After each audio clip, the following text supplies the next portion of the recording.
आप सभी को मेरा सीए आशा शर्मा का नमस्कार।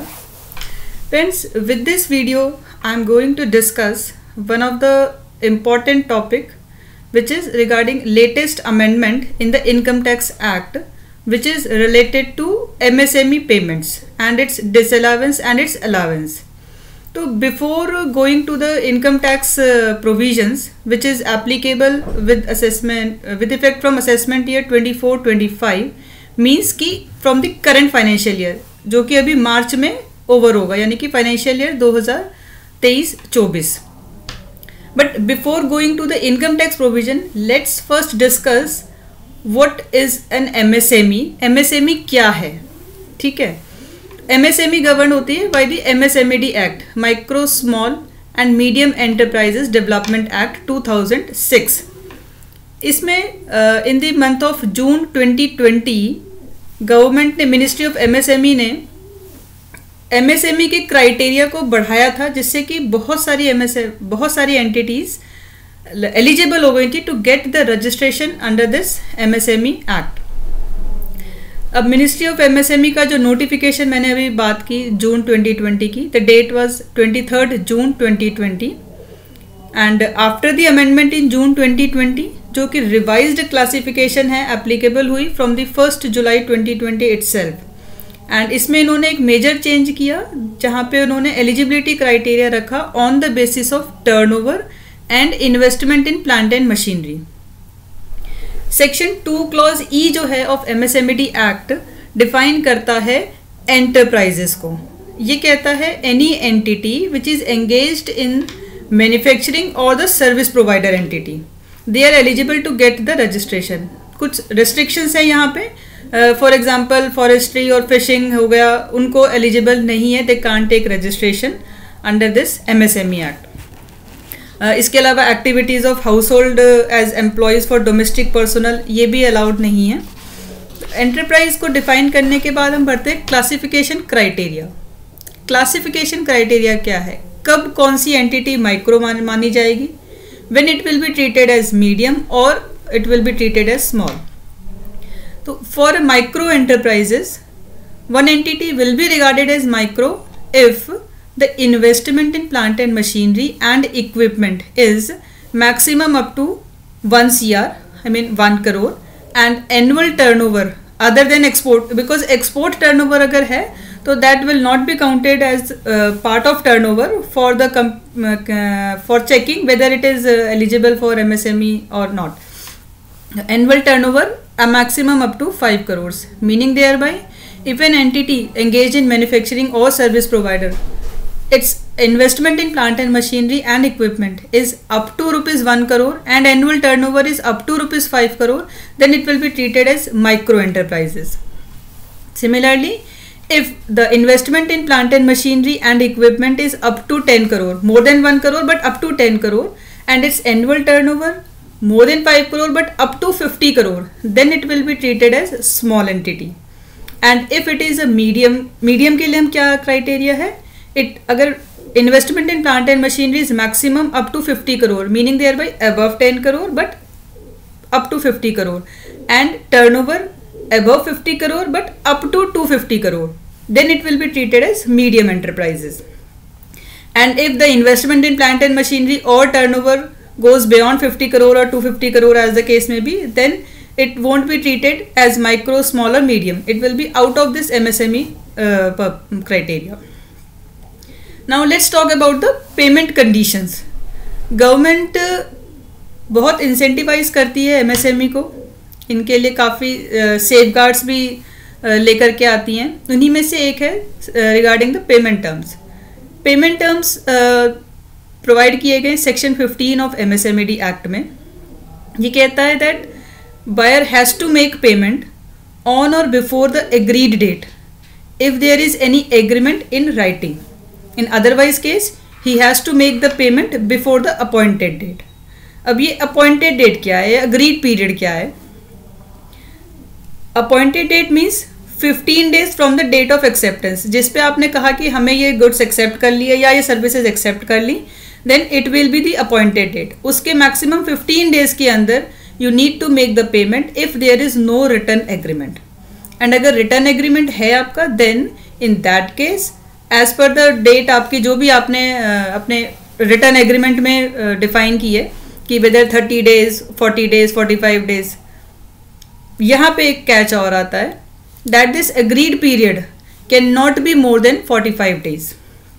इन शॉर्ट, अगर एमएसएमई सप्लायर के साथ आपका रिटर्न में एग्रीमेंट नहीं है, देन रिगार्डिंग पेमेंट टर्म्स नहीं है, देन पेमेंट आपको करनी पड़ेगी विद इन 15 days. और अगर आपका एग्रीमेंट है, then as per the agreement period, but that agreement period can not exceed the 45 days in any case. Now next question, payment के बाद हम आते हैं इंटरेस्ट प्रोविजन पे. इंटरेस्ट के लिए भी बहुत एक बढ़िया प्रोविजन है. एमएसएमई को अगर हम सिर्फ एमएसएमई के नज़रिए से देखते हैं, अगर उनको पेमेंट टाइम पे नहीं मिलती है, if the MSME doesn't receive the payment on time, then there is a interest provision. It is provided in section 16 of MSME act. It says if the buyer fails to make the payment of amount to the supplier as required in section 15, जो भी हमने payment terms पढ़ी, then buyer shall be liable to pay interest. At what rate? Interest will be at the rate which is 3 times the bank rate notified by the RBI and it will be compounded annually. तो interest जो payable होगा, and this interest will be payable from the appointed date or the agreed date, अभी हमने पढ़ा, as the case may be. तो 3 times interest का provision है as per section 16. Means क्या हुआ कि अगर बायर ने टाइम पे पेमेंट नहीं की जैसा कि सेक्शन 15 में था, देन इन दैट केस उसे इंटरेस्ट का प्रोविजन करना पड़ेगा जो कि 3 times होता है बैंक रेट के. Now comes the section 23 of the MSME act which says कि इंटरेस्ट जो कि अभी सेक्शन 16 में पड़ा, that interest would not be allowed as deduction from the income. MSME का जो एक्ट है ये ओवरराइड करता है हमारे इनकम टैक्स एक्ट को भी. It says notwithstanding anything contained in the income tax act, means whatever interest buyer is liable to pay or is actually paying to the supplier, that interest will not be allowed as deduction and that will be added back to the income of the assessee, or rather we can say income of the buyer. Means it's a dead loss for the buyer. Now comes the section 24. Section 24 ने कहा MSME act के section number 15 regarding payment terms, section number 16 regarding interest term, then 17, 18, 19, 20 up to section number 23. ये override करेगा कोई भी inconsistency इसमें है, that will override any other law as the case में be, whatever is in the force for the time be. Section 22 पे भी हम बात कर लेते हैं एमएसएमई की. सेक्शन 22 बेसिकली आता है रिगार्डिंग द डिस्क्लोजर फैक्ट्स. ये कहता है कि जो भी आपका अनपेड अमाउंट है, वेदर इट इज इंटरेस्ट और principal, that need to be disclosed in a specified format. यहाँ पे इन्होंने बहुत सारे क्राइटेरिया हमें दे दिए, like you need to disclose the principal amount and interest due thereon separately, principal separately and interest separately. Then interest paid by the buyer as per terms of section 16 कि इसको 3 times कितना देना है, what ever interest is accrued, interest accrued on delayed payment and many other things. तो complete detailed disclosure requirement is there as per section 22 of the MSME act. It further says कि amount of further interest remaining due and payable even in the succeeding years until such interest is due and paid, that need to be disclosed. Purpose is to make the disallowance under Income Tax Act. But section 22 का disclosure कहाँ पे आता है? Mainly जहाँ पे वो auditable assessee हैं वहाँ पे, क्योंकि सेक्शन 22 बात करता है if the case is under audit. Means अगर ऑडिट का केस है, बायर को अपनी बैलेंस शीट में डिस्क्लोजर में डिटेल्स देनी होगी कि कितना प्रिंसिपल आउटस्टैंडिंग है, इंटरेस्ट आउटस्टैंडिंग एंड ऑल. इसका प्रॉपर फॉर्मेट इज स्पेसिफाइड. इसी की लाइन में MCA is also revised Schedule 3, amended its Schedule 3 in the year effective from 1st April 2021, where formats were specified for the detailed disclosure of payments outstanding to the MSMEs, जहाँ पे उन्होंने principal interest and all उसका proper disclosure दिया है. Further अगर हम देखें clause 22 of form 3CD which is our tax audit form, layman we can say, tax audit form, it also requires a disclosure of the amount of interest inadmissible under section 23 of the MSMED Act. हमारे institute of chartered accountants of India ने भी formats हमें recommend किए हैं for the non corporate entity also, which also gives a proper provide for the proper disclosure of these outstanding payments to the MSMEs. So friends, अब हमने MSME के बारे में जान लिया कि MSME कौन है. तो अब हम बढ़ते हैं कि हमारा इनकम टैक्स में क्या अमेंडमेंट आई है जो कि हमारे इस MSME से रिलेटेड है. फाइनेंस एक्ट 2023 एक न्यू क्लॉज इंसर्ट हुआ. It has inserted a new clause in section 43B which is clause H, and this clause H is applicable with effect from financial year 23-24, meaning thereby assessment year 24-25.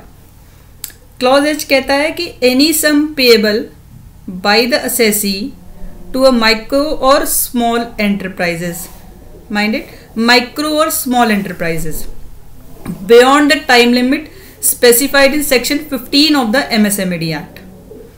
अब section 43 क्या है? Clause H तो हमने पढ़ लिया. 43B क्या है? 43B provides for certain deductions which is allowed only on actual payment basis, and is means कि कोई भी deduction will be allowed only if the actual payment is made, not when it is payable. But there is a first proviso which says that कि if such payment, whatever covered in the 43B, like taxes, interest, payment to Indian Railways for use of their assets, etc., are made up to the due date of the ITR as per section 139(1), then it will be allowed as deduction in that year itself. Meaning कि अगर 31 मार्च 23 को मेरा कुछ outstanding रह गया, like interest मेरा payable में आ रहा है, but that interest is paid before the due date of ITR under 139(1), then it will be allowed as deduction for the financial year of that March itself. But ये जो new clause है, clause H, MSME की payment से related, that is excluded from the proviso. What does this exclusion means? It means whether you have paid the amount before the ITR due date or not, that doesn't matter. It won't be allowed as deduction in the financial year. Let's read it with the example. For example, 31st March 2024 coming जो भी आएगा हमारा 31st March 2024 में I have an outstanding balance of this let's say 1 crore rupees, and I paid that 1 crore rupees in the month of July 2024, that is before the due date.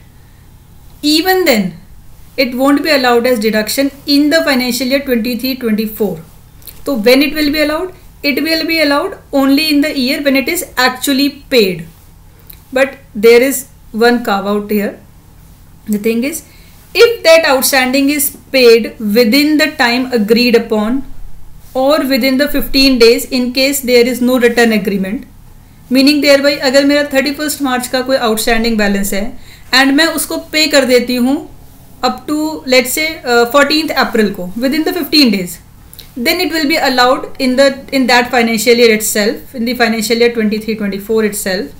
But if I pay it in the month of July, let's say, because that will exceed the 45 days period also, but if I pay it in the July 24, then it will be allowed as deduction only in the year financial year 24-25 only.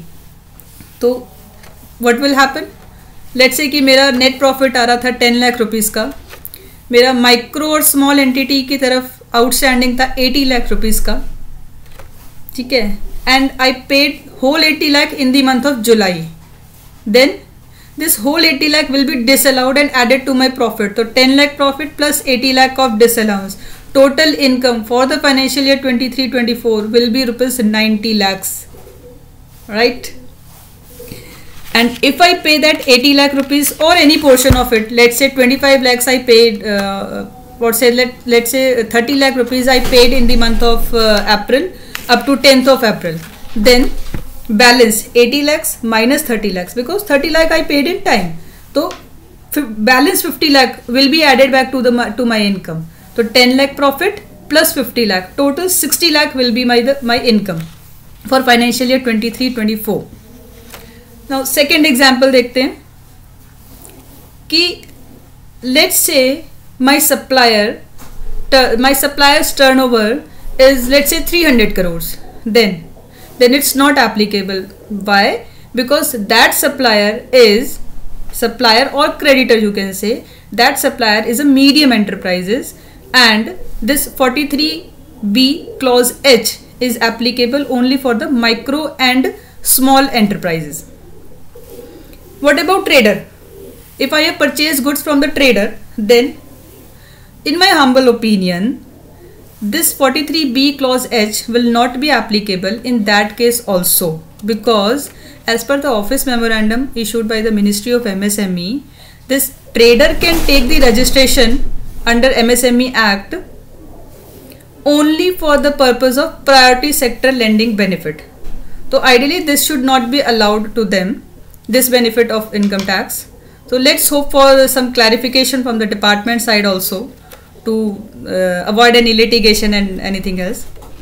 So let's do the other example. What about the opening balance? Let's say if I have some opening balance as on 1st April 2023, which is coming from the last year, 31st March 23, then in my view it will also not be disallowed. Why? Because I have not claimed that amount as deduction in the financial year 23-24. So opening balance will not be allowed as will not be disallowed. Now next example, let's say where there is some TDS default. How TDS default? Example 194Q, where TDS is required to be deducted on purchase up to certain specified, if it is above certain specified limit. Or service entities are also considered, so there can be a case of TDS under 194J, 194C in that case, and TDS is not deducted. If TDS is not deducted where it was required to, then there is a TDS default, and disallowance under section 40 clause A subclause IA comes into the picture, where 30% amount is disallowed. In that case, question arises कि whether double disallowance will be there under 43B clause H and this 40A clause IA also. The answer is no. Deduction will be disallowed only in the 43B clause H because when I have not been allowed any deduction, then why the TDS? So 43B clause H will apply in that case. So another question arises, if let's say I as a customer is I am also micro enterprises and I have purchased some goods from another micro enterprises. So whether I will also, my expenses or my deduction of my purchase will also be disallowed if I am not paying in time? The answer is yes, because as of now there is no relaxation for the micro or small entity which themselves are customers and they need to pay to the another MSME, or rather I will say to pay another micro or small entity. So it is applicable to all assessees, whether under audit or not under audit, whosoever is doing business, it is applicable. 43B clause H is applicable to them. So with this I have tried to cover all the important aspects related to this MSME payment specially, which is going to affect your balance sheet in a huge manner. It may drastically change the balance sheet picture of yours for the coming financial year. So appropriate action is required to be taken well within the time. So with this I thanks all of you for your time, and thanks for watching. And for any further issues or clarifications, you may reach to me at my mail ID given in the description box. Thanks for watching. Namaste and take care.